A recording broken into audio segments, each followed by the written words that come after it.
In the Federalist Papers, James Madison writes one of the most brilliant lines about the trouble inherent in trying to create a good government. He says, "If men were angels, no government would be necessary. Everybody would be good, so you don't need a government. If angels were to govern men, no external nor internal controls on government would be necessary. If they were angels, the governments would never abuse the people that they're trying to control. In framing a government which is to be administered by men over men, the great difficulty lies in this. You must first enable the government to control the governed, and in the next place, oblige it or force it to control itself." It was that precarious balance that our founders tried to create, and James's mentor, Thomas Jefferson, knew exactly what to expect. He wrote that the natural progress of things is for liberty to yield and government to gain ground. Geniuses.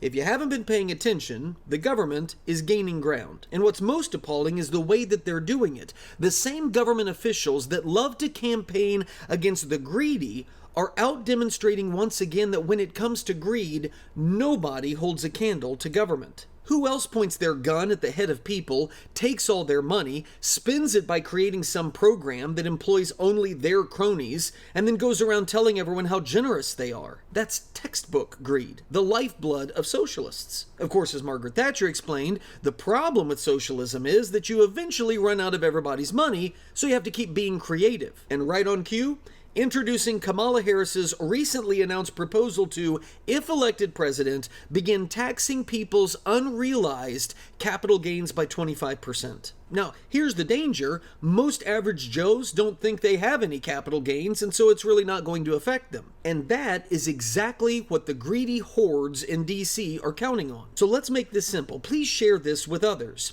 Let's say you buy 10 shares of Disney stock at $10 a share. So you spend $100 to get those 10 Disney shares. Things go well for Disney, and the stock that you purchase now rises to $20 a share. You could, at that moment, sell your 10 shares at $20 a piece, gaining $200. Now remember, you spent $100, then you took in $200, so you just pocketed $100 profit. Now, right now as it stands, the government will tax that money when you bring it home because they think, of course, that they're entitled to it or something.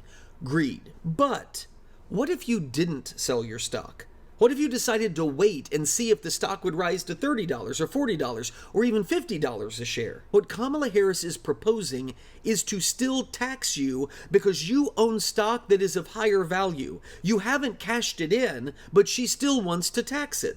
That's outrageous. Friends, that isn't just greed. That's worse than any Daddy Warbucks billionaire boogeyman that you've ever heard some socialist scaremonger about. And it's worse than that. If you knew by investing in stock you were going to be taxed for money that you didn't even bring home, would you invest? Of course not. If this policy goes into place, there will be a massive withdrawal from the capital markets, and guess what happens to every 401k in the country that relies on the growth of those markets?